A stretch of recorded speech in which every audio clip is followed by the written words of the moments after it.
नमः शिवाय। भोला नमः। विश्वनाथ भगवान की जय, महाकालेश्वर भगवान की जय, ओमकारेश्वर भगवान की जय, कुबेरेश्वर महादेव की जय। हर हर महादेव, हर हर महादेव, हर हर महादेव। हर सौभाग्य बाबा देवाधिदेव महादेव की कृपा से आप और हमको प्राप्त हुआ है। भगवान शिव की ये पवित्र पावन भूमि मेरठ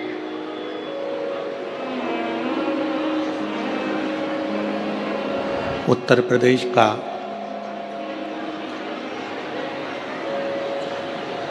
ये वो पवित्र क्षेत्र है जहाँ भगवान शंकर मेरठ के चारों तरफ विराजमान है, जहाँ भगवान शिव बेलकेश्वर महादेव के रूप में भगवान शंकर इस पवित्र पावन भूमि पर सदा विराजित हैं। ऐसी पवित्र पावन भगवान शंकर की भूमि मेरठ, जहाँ आप और हम लाखों की संख्या में बैठकर इस पवित्र पावन शिव महापुराण कथा का लाभ ले रहे हैं। कथा के मुख्य यजमान मेरठ की इस पवित्र धरा पर, भगवान शंकर की भूमि पर जो ये पवित्र पावन शिव महापुराण की कथा आयोजित की गई है, उसके मुख्य यजमान का पद ग्रहण करे हैं। एक बार सभी के लिए जोरदार ताली बजाकर स्वागत, वंदन, अभिनंदन। जिन्होंने इस पवित्र कथा का लाभ आप और हमको दिया है। भगवान शिव ओगरदानी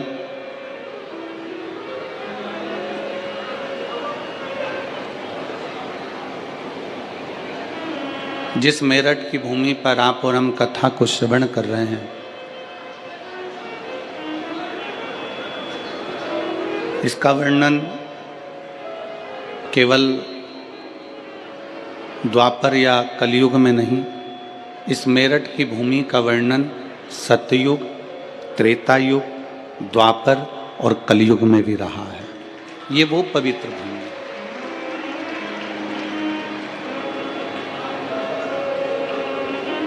आप जितने दिल से, जितने हृदय से मेरे देवाधिदेव महादेव की इस पवित्र धरा पर बैठकर आप कथा का लाभ ग्रहण करेंगे, उतना मेरा शिव आप पर करुणा करेगा। कड़कड़ाती हुई ठंड है, और वो भी मेरठ की ठंड है। यहाँ ठंड थोड़ी ज़्यादा ही पड़ती है, क्योंकि तिल्ली की चक्की और रेवड़ी खाने का आनंद भी मेरठ में ही है, इसलिए मेरठ की पवित्र भूमि है।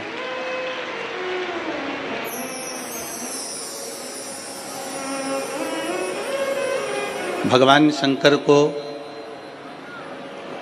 प्राप्त करने के लिए, भगवान शिव की स्तुति गाने के लिए आप और हम सब एकत्रित हुए हैं।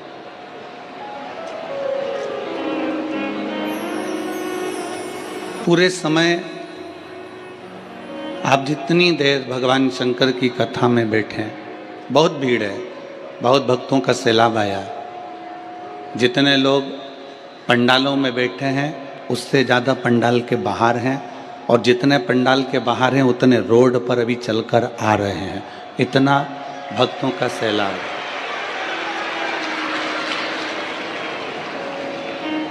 हम बीच बीच में आस्था चैनल से कहेंगे कि डोंट के स्टार्ट ऑन भी आप लोग इन लोगों को, भक्तों के जो रोड पर भी आ रहे हैं और पंडाल के बाहर भी जो दिल से बैठकर कथा श्रवण कर रहे हैं, उनका भी स्मरण दर्शन अवश्य कराएं।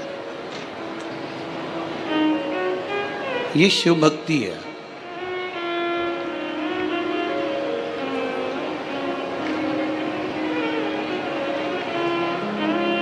इत हस्तिनापुर है, उत हरिद्वार है और बीच में मेरठ, और मेरठ के बीच में भी ये शिव महापुराण की कथा आपके दिल में बैठना चाहिए,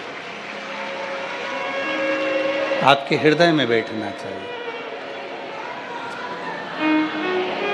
जब आप इसको दिल से हृदय से श्रवण करेंगे, और हम तो कहते हैं भोले बाबा से यही निवेदन है, जैसे ठंड शरीर से चिपकती है उसी तरह भोले बाबा भी आपसे चिपक जाए और 7 दिन ऐसे चिपकें कि जब घर पर जाओ और घर के लोग आपसे पूछे कि तू, ठंड में तो लोग थर थर कांपते हैं, पर जब से शिव पुराण से आई है तब से श्री शिवाय नमस्तुभ्यम, श्री शिवाय नमस्तुभ्यम, श्री शिवाय नमस्तुभ्यम गा रही है। ऐसा क्या है?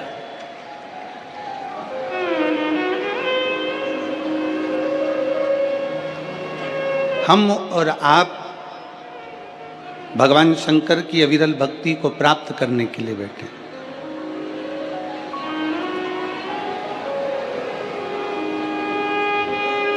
पर इतना याद रखो कि जितनी देर बैठो उतनी देर तुम्हारा दिल, तुम्हारा चित्त, तुम्हारा मन शिव में रहे।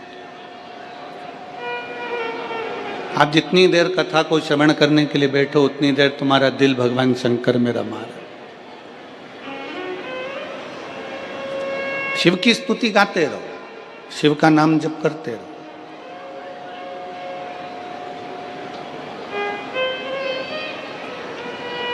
आपकी पड़ोसन आपके पास में बैठी है, आपकी अड़ोसन आपके पास में बैठी है, आपकी धड़ोसन आपके पास में बैठी है। कौन बैठा है, क्या वस्त्र पहन कर आया है, क्या आभूषण पहन कर आया है, उससे मूलता ना रखते हुए ये मूलता रखें कि हम शंकर को कैसे देखें।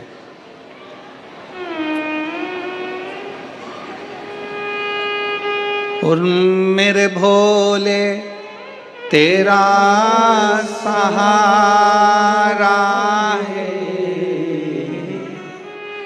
मेरे भोले तेरा सहारा है,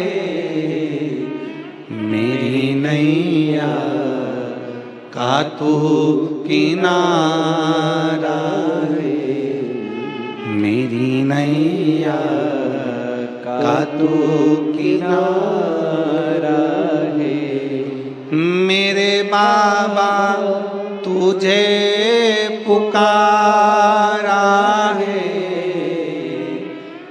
मेरे बाबा तुझे पुकारा है, मेरी नैया का तू किनारा है, मेरी नैया का तू किनारा है। आप और हम जितनी देर भगवान की भक्ति में बैठे हैं,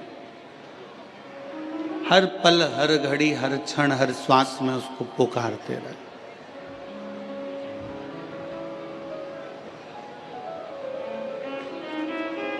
ये यजमान परिवार आशीष बंसल जी हैं, श्री कृष्ण कुमार गुप्ता जी हैं, जयप्रकाश जी हैं, राम कुमार जी हैं। ये सभी जब हम हापुड़ में कथा करने के लिए आए तो हापुड़ की पवित्र भूमि पर सब पहुँचे, आशीष बंसल जी और ये सब पहुँचकर जैन साहब के यहाँ हम लोग रुके हुए थे, तो अनिल जैन जी के यहाँ, तो वहाँ इन्होंने कहा कि गुरुदेव एक कथा मेरठ में हो। तो हमारा पहला शब्द था इनसे कि मेरठ में कथा कौन सुनेगा।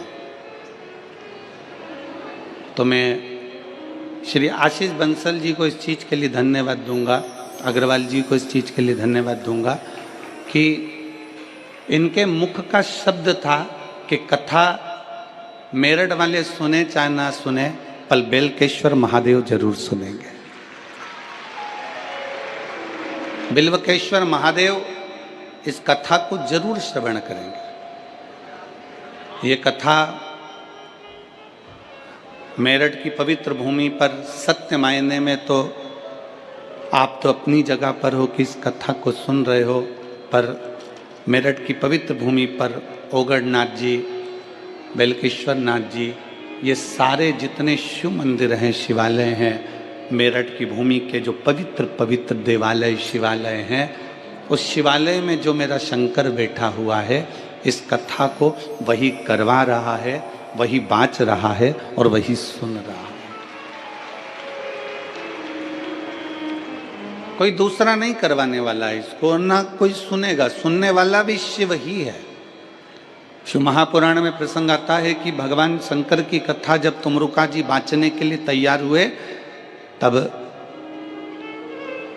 माता चंचुला देवी ने भगवान शंकर और पार्वती से कहा था कि आपको यजमान बनना है।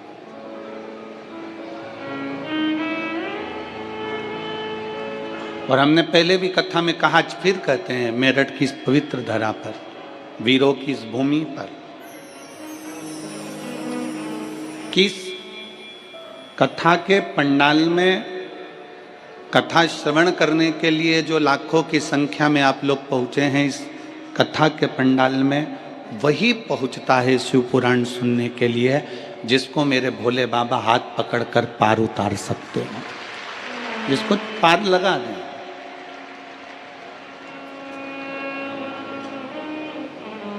मेरे शंकर आपका हाथ पकड़कर आपको पार लगाएं, तो मेरा शिव आपका हाथ पकड़े और आपको पार लगाने का प्रयास करें।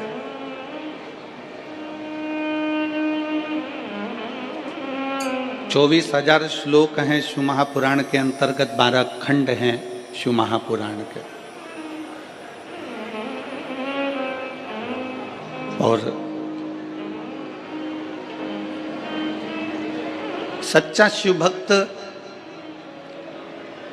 आप लोग, मैं मेरठ के सभी, मेरठ के आसपास के और मेरठ के रहने वाले सभी शिव भक्तों से निवेदन करूंगा, आप दिन में तो कथा श्रवण करने आए हो, पर मेरठ के शिव भक्तों से निवेदन करूंगा, कभी इस पंडाल का नज़ारा रात्रि में भी आकर जरूर देखिएगा एक बार। क्योंकि यहाँ जो शंकर के भक्त रहते हैं, कड़ाके की ठंड, बरसता हुआ पानी, तेज धूप, इसका अंदाजा उनको रहता ही नहीं है। ये ऐसे रहते हैं जैसे ठंड में भी शंकर इनके शरीर को ऊर्जा दे रहा है। क्योंकि सच्चा शिव भक्त, भगवान शंकर का जो परम भक्त होता है, वो शिव भक्त भगवान से कहता है कि प्रभु मुझे भोजन मिले ना मिले चलेगा, मुझे भोजन मिले ना मिले चलेगा, पर सच्चा शिव भक्त कहता है कि प्रभु बस आपका दर्शन मिल जाए, इससे बढ़कर मुझे कुछ नहीं चाहिए, केवल आपका दीदार, केवल आपका।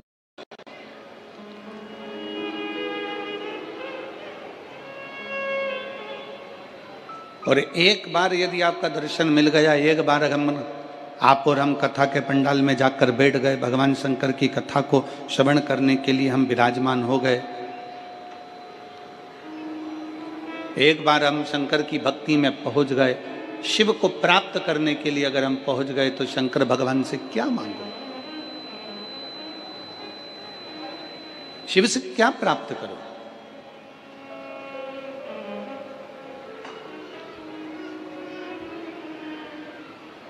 और कितने सुंदर समय पर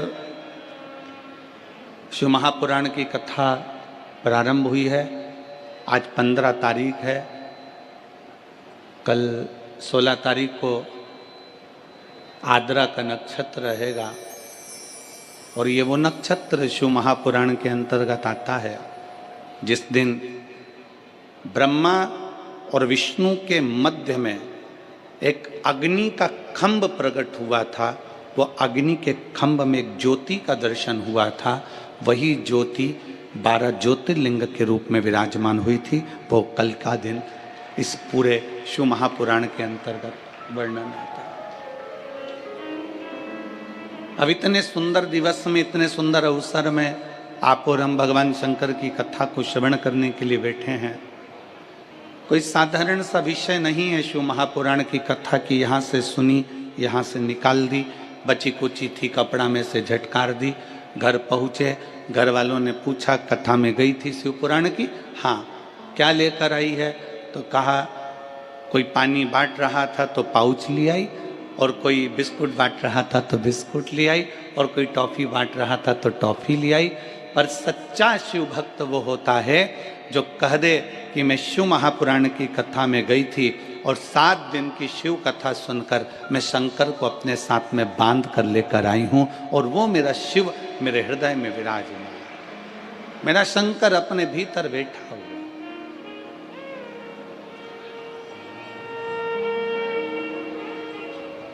शिव को प्राप्त करने के लिए हमें कोई आडंबर, कोई दिखावा, कोई ढोंग, कोई ढकोसला शिव को प्रिय नहीं है।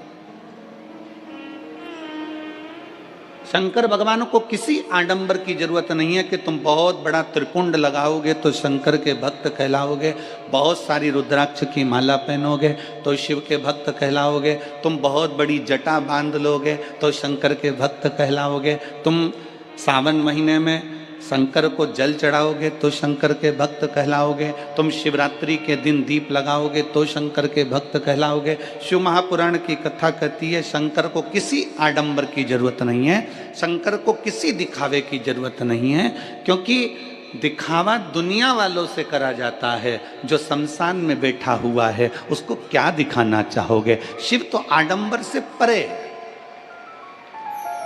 शिव दिखावे से परे। मेरे शंकर भगवान को आडंबर श्रेष्ठ नहीं लगता, मेरे शंकर भगवान को दिखावा प्रिय नहीं लगता। कोई तुमसे कह दे कि मेरे पास आना, मैं तुमको ये दे दूंगा, तुम मेरे पास आना तुम्हारा दुख मिटा दूंगा, तुम मेरे पास आना मैं तुम्हारा भविष्य बता दूंगा, तुम मेरे पास आना मैं तुम्हारी तकलीफें दूर कर दूंगा। शिव महापुराण की कथा कहती है दुनिया में कोई ऐसा मनुष्य संसार में पैदा नहीं हुआ जो किसी का दुख काट दे।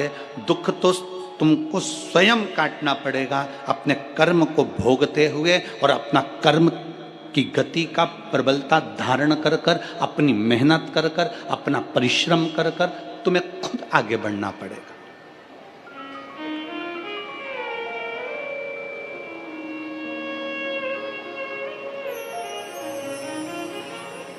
व्यक्ति बीमार होता है तो सबसे पहले अपने घर का इलाज करता है। घर में इलाज करते करते थक जाए तब फिर वो पास के प्राथमिक चिकित्सा केंद्र में जाता है।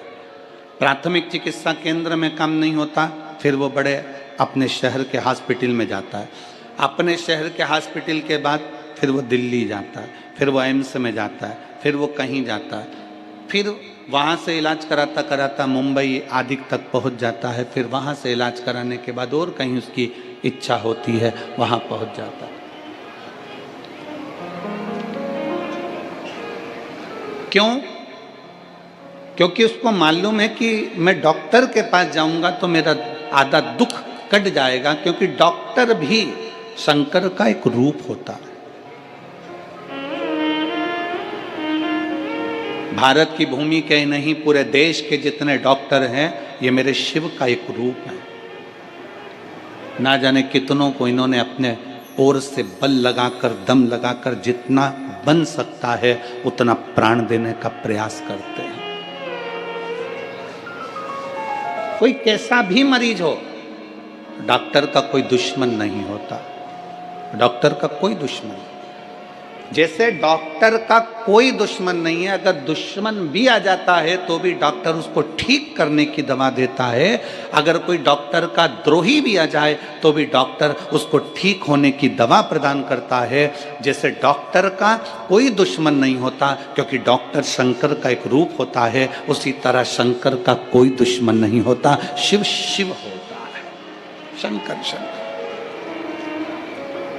गंधर्व, अप्सरा, नाग, किन्नर, सुर, असुर जितने हैं सब शिव के भक्त।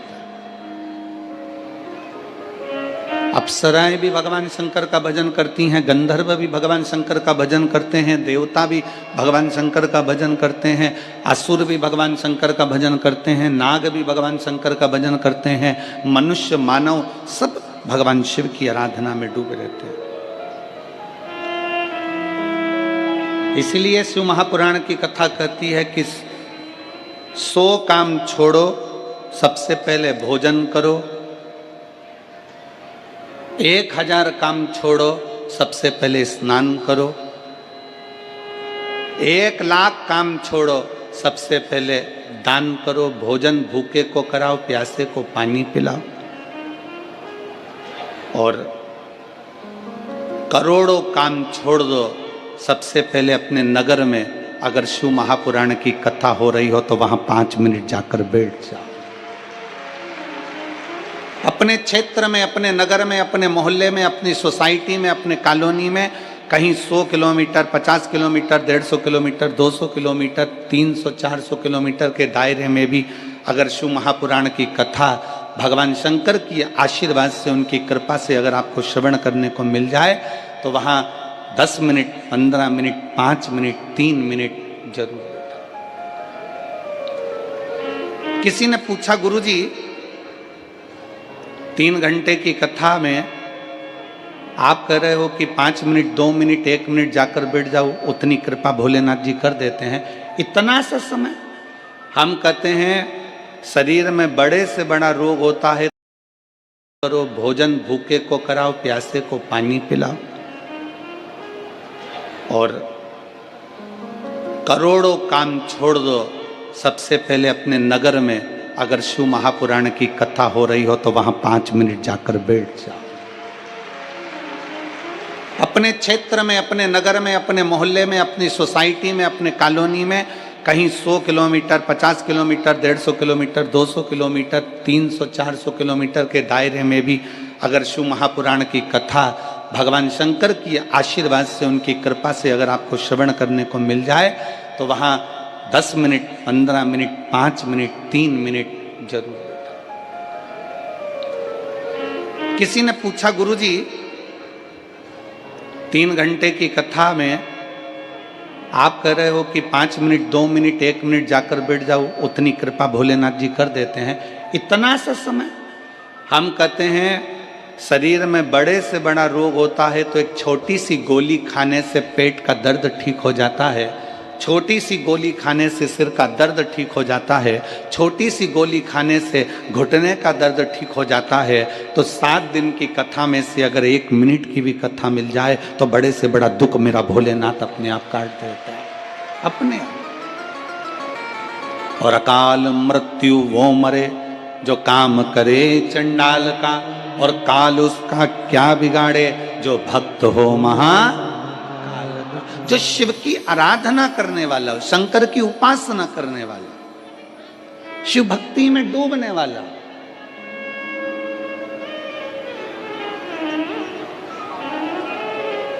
उस जीव को भगवान शंकर साध लेते हैं।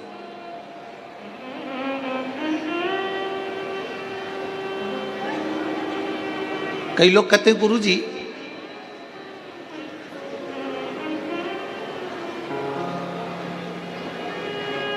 हमने सुना है कि देवी देवताओं को बलि चढ़ती है, किसी को पशु की बलि चढ़ती है, किसी को इसकी बलि चढ़ती है, किसी को उसकी बलि चढ़ती है। हमारी शिव महापुराण की कथा नहीं कहती कि किसी देवी देवता को बलि चढ़ती है। शंकर भगवान का तो एक नाम पशुपति नाथ है, जो पशुओं की रक्षा करने का भी देवता हो अगर वो पशुपति नाथ है तो पशु की बलि से वो कभी प्रसन्न नहीं हो सकता। अगर वो पशुओं का नाथ है, वो पशुपति नाथ है, तो वो कभी किसी देव, हमारे भोले बाबा, हमारे शंकर, मेरे शिव, मेरे ओघड़दानी किसी को कष्ट देकर कभी खुश नहीं होते, किसी जीव को परेशान तक नहीं करते।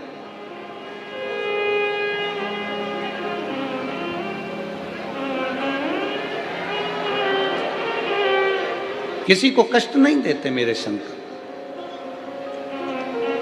एक देवता है तो वो भी शंकर की आराधना में लगा है, एक असुर है तो वो भी शंकर की आराधना में लगा है, गंधर्व हैं वो भी शिव की आराधना में लगे हैं, अप्सरा हैं वो भी शिव की आराधना में लगी, सब भगवान शंकर की आराधना में लीन, सब शिव की आराधना में लीन। और जिस मेरठ की भूमि पर आप कथा सुनने के लिए बैठे हैं और पूरा विश्व आस्था चैनल के माध्यम से, पूरा देश विदेश फेसबुक यूट्यूब के माध्यम से पूरा विश्व इस कथा का रसपान कर रहा है, तो वो अपने स्मरण में इस कथा को रहे कि ये मेरठ और कर दिया माला माल काशी वाले ने, लुटा दिया भंडार काशी वाले ने, कर दिया माला माल काशी वाले ने, लुटा दिया भंडार काशी वाले ने। नेत्र ठीक है।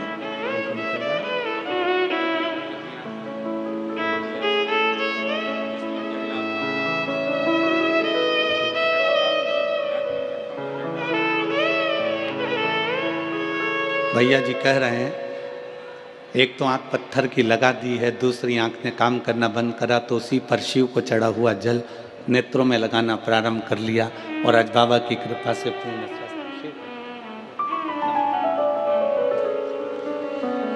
जिस भाव से, जिस दिल से, जिस हृदय से देवता भी भजें शंकर को।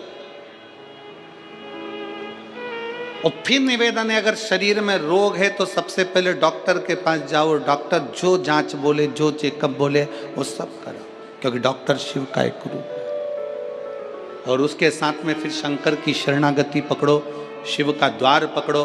किसी इधर आडंबर में, कोई दिखावे में ना जाकर डॉक्टर के अनुसार दवाइयाँ लो, गोलियाँ लो और फिर उसके साथ ही भगवान शंकर पर विश्वास कर कर उसका चढ़ा हुआ जल का आचमन करो।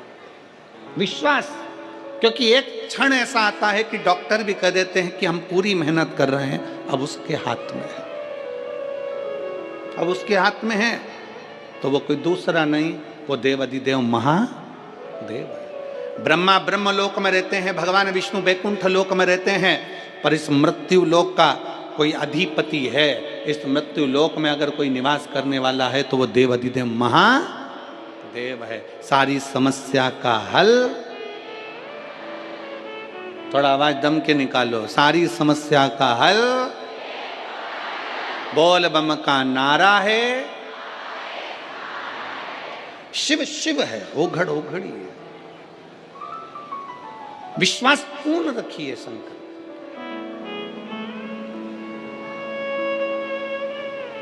मैदानव, ये वही नगरी है मैदानव की, मेरठ की वो नगरी जहां बैठकर भगवान शंकर की आराधना मैदानव करता, शिव की आराधना।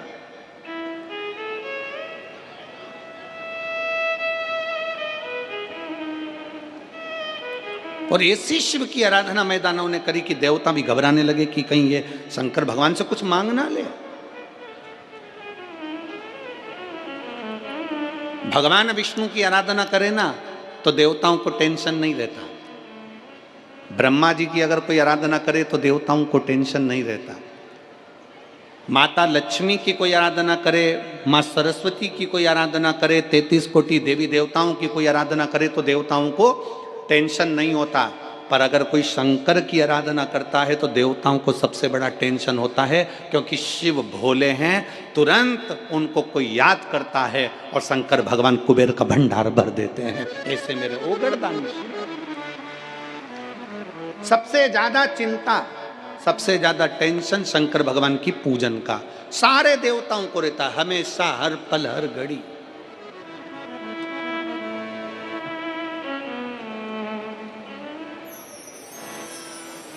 और एक और बात सुन लो मेरठ वालों, हे मेरठ की जीजियों और जीजाओं, बहुत सावधानी से सुनिएगा। आप इतनी सारी संख्या में पहुंचे हो ना कथा श्रवण करने के लिए, तो देवताओं को टेंशन हो गया तुम्हें देख देख के। कभी इतने सारे आए हैं, शंकर जी की कथा सुनेंगे और शिव जी की कथा सुनेंगे, तो खाली तो कोई जाता नहीं है। शंकर ना जाने इनको क्या क्या देकर भेज देगा, कोई भरोसा नहीं है। शिव शिव है, ओघड़ी ओघड़ी है, शंभु शंभु है।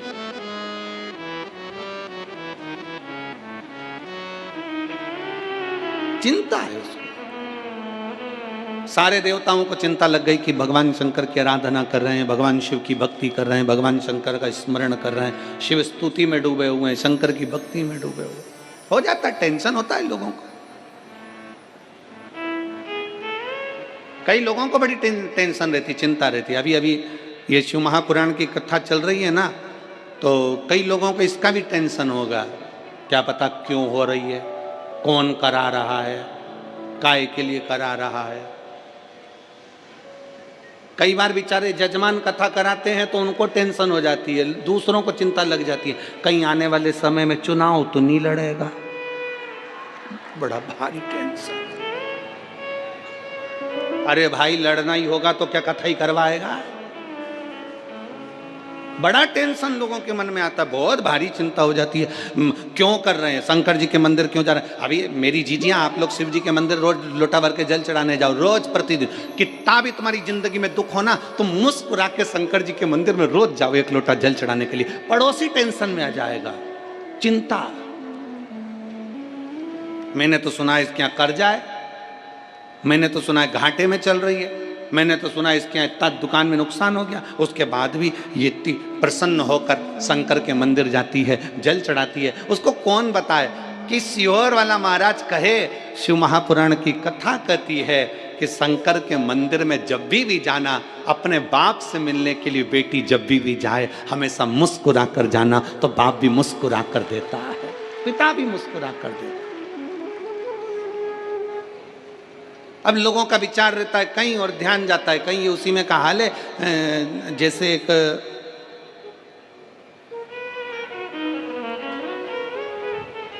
पति की पत्नी मर गई,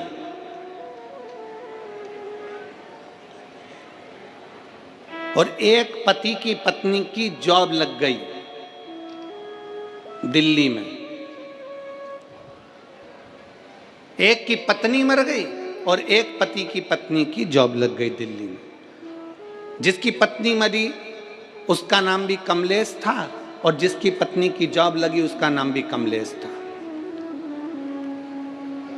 अब यहां कोई कमलेश बैठा हो तो बुरा मत मानना रहे हो।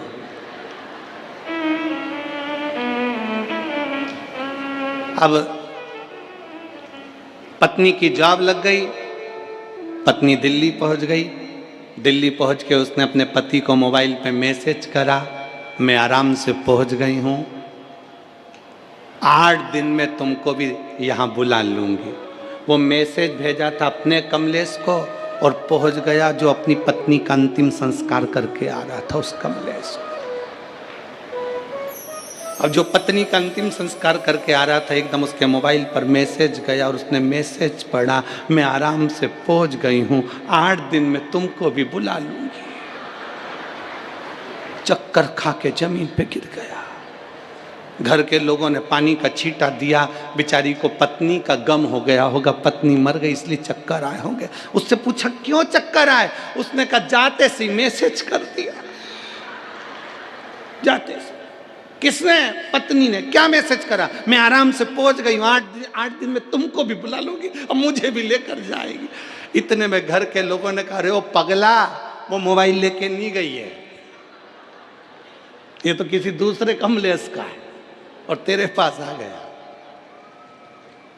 ऐसे ही बहुत संसार में लोग हैं जो विचार करते हैं कुछ, करने जाते हैं कुछ, उनकी दृष्टि रहती है कुछ और नेत्र रहते हैं कुछ। शिव पुराण की कथा कहती है, पर निवेदन है तुम्हारा मैसेज सही जगह जाना चाहिए। 7 दिन की कथा में तुम्हारे मुख से श्री शिवाय नमस्तुभ्यम होना चाहिए। तुम्हारा मैसेज, तुम्हारा शिव नाम नमः शिवाय, पंचाक्षर मंत्र, षडक्षर मंत्र, ओम नमः शिवाय, तुम राम जपो, कृष्ण जपो, शिव जपो, श्री शिवाय नमस्तुभ्यम जपो, तुम्हारी मर्जी पड़े जो जपो, पर वो मंत्र में तुम्हारी मूलता होना चाहिए, शिव की स्तुति होना चाहिए।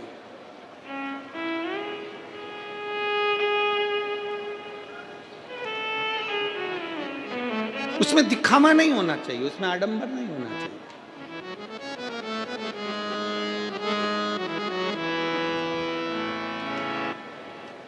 मैं दानव ने भगवान शंकर की तपस्या करी, बहुत तप किया, बहुत तप किया, बहुत तप किया। ऐसा तप मैं दानव करा, ऐसा तप करा मैं दानव ने कि देवताओं घबरा गए कि ये शंकर की स्तुति कर रहा है, शंकर जी की आराधना कर रहा है और शिव की आराधना कर रहा है, मतलब कुछ ना कुछ मांग लेगा। रावण ने शंकर की आराधना करी थी, सोने की लंका मिल गई थी। रावण ने शंकर की आराधना करी थी, वर प्राप्त हो गया था। भस्मासुर ने शिव जी की आराधना करी, उसको वर प्राप्त हो गया था। जो मांगता है, शंकर भगवान तो इतने भोले हैं, इतने भोले हैं कि जैसे छोटा सा बच्चा, बच्चे से कह दो पापा, तुरंत कहे बेटा टॉफी देना, बच्चा टॉफी दे देता है। बेटा मम्मी को ये देना, लो मम्मी को दे देता। भोला बच्चा जैसा होता है वैसा ही मेरा भोलेनाथ है, मेरा शंकर, मेरा ओघड़ी दानी है, वो तुरंत दे देता है। किसी से कुछ लेता ही नहीं, देता ही देता।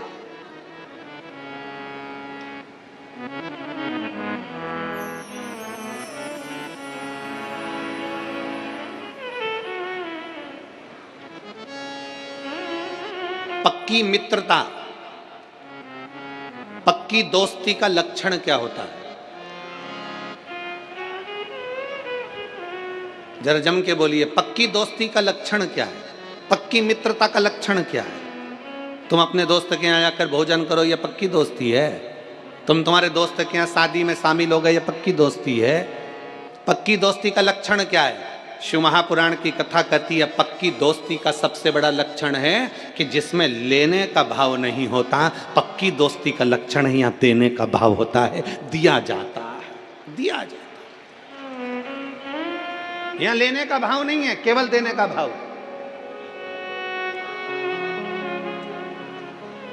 अगर दोस्त के मन में यह आ जाए ना कि मुझे इससे लेना है, मुझे इससे इतना लेना है, मुझे ये करना है, मुझे इससे प्राप्त करना है, इसलिए मैंने इससे दोस्ती रखी है, मैंने ऐसा रखा है, तो ये तो दोस्ती नहीं हो सकती। दोस्ती के अंतर्गत दिया जाता है। ले भाई बैठ, ले भाई प्रदान करा, फिर दिया, फिर दिया, फिर दिया, देने में कम नहीं। इसलिए मेरे भगवान कृष्ण भी जितने राधा जी के लिए नहीं रोए, मेरे भगवान कृष्ण उतने सुदामा के लिए रोए, क्योंकि देने का भाव था। सुदामा के पास देने के लिए कुछ भी नहीं था, तो भी सुदामा बाजू में से मांग कर तंदुल लेकर पोटली में बांध कर अपनी पत्नी से लेकर चल दिया और भगवान कृष्ण को देकर आ गया, क्योंकि उसका देने का भाव था, लेने का नहीं।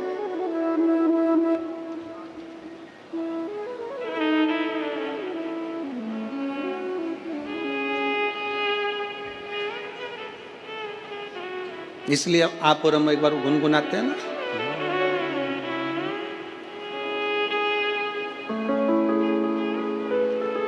जितनी राधा रोई रोई कान्हा के लिए,